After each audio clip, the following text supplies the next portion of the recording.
नमः शिवाय। श्री शिव महापुराण। शिव नाम की महिमा। ऋषिगण सूत जी से बोले, अब आप हमें भस्म, रुद्राक्ष और शिव नाम की महिमा बताएं। सूत जी बोले, भस्म, रुद्राक्ष और शिव नाम में त्रिवेणी के समान महापुण्य है। शिव नाम गंगा जी, भस्म नाम यमुना जी और रुद्राक्ष नाम सरस्वती जी का प्रतीक है। अतः ये तीनों रूप धारण करने चाहिए। यह महात्म्य वेद शास्त्रों में भी गूढ़ है।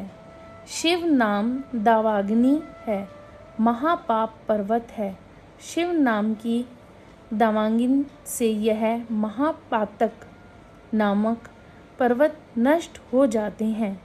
ब्रह्म इत्यादि महान पाप से राशियां नष्ट हो जाती हैं। मनुष्य संसार रूपी सागर से तर जाते हैं। जिस व्यक्ति के अंगों पर भस्म लगी होती है और वह आदर पूर्वक शिव के नाम का जाप करता है, वह इस संसार से मुक्ति पा लेता है। पूर्व काल में इंद्र ध्रुम नामक राजा तथा एक ब्राह्मण दंपति थे जो महापापी थे।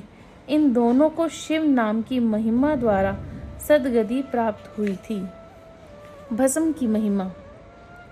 सूत जी ने बताया, भस्म दो प्रकार की होती है, महाभस्म, स्वल्प भस्म। महाभस्म यह तीन प्रकार की होती है, श्रोत, स्मृति और लौकिक।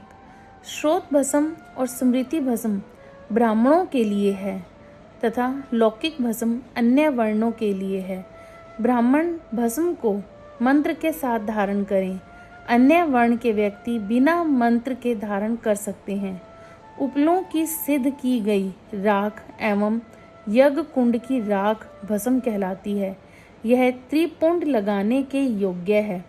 भस्म लगाकर त्रिपुंड धारण करके जप करना चाहिए।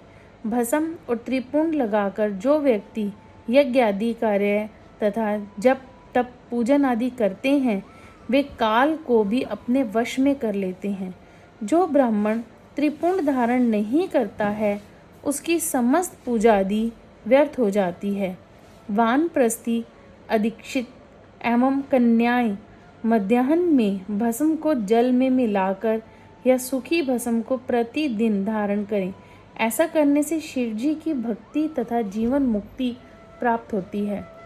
अनामिका उंगली तथा छोटी उंगली के 3 रेखा वाला भ्रिकुटी के मध्य एवं समाप्ति तक जितना विस्तार है उतना त्रिपुंड धारण करना चाहिए।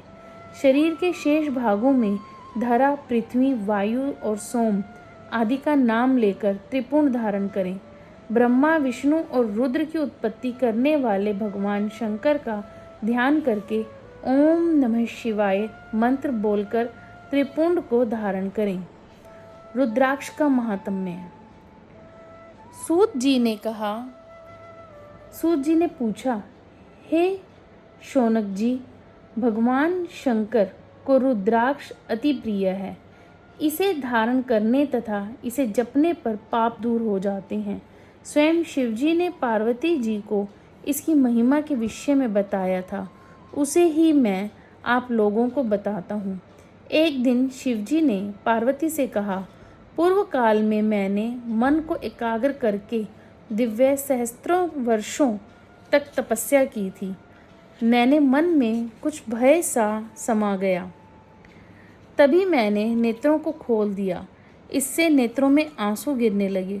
उन आंसुओं की बूंदों से गौड़ प्रदेश से लेकर मथुरा, काशी, अयोध्या, मलयाचल तथा सहस्त्र पर्वत आदि प्रदेशों में रुद्राक्ष वृक्ष पैदा हो गए।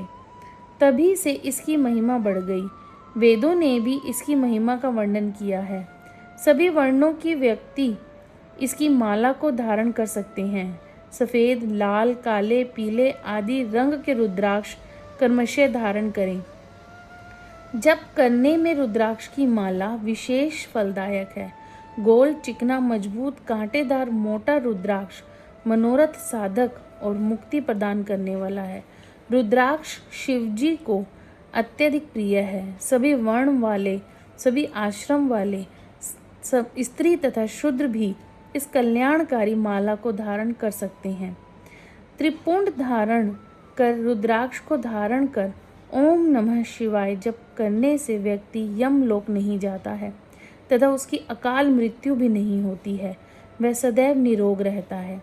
3 मुख वाला रुद्राक्ष साधन सिद्ध करता है, विद्या में निपुणता प्रदान करता है। 4 मुख वाला रुद्राक्ष ब्रह्म स्वरूप होता है। इसके पूजन से नर हत्या भी नष्ट हो जाती है। कालांगिन नामक 5 मुख वाला रुद्राक्ष रुद्र रूप है। यह रुद्राक्ष सभी कामनाएं पूर्ण करने वाला तथा मोक्ष प्रदान करने वाला है। रुद्राक्ष 14 मुख तक के होते हैं जो विभिन्न देवताओं के प्रतीक हैं और अनेक कामनाओं को सिद्ध करने वाले तथा मोक्ष प्रदान करने वाले होते हैं। ओम नमः शिवाय।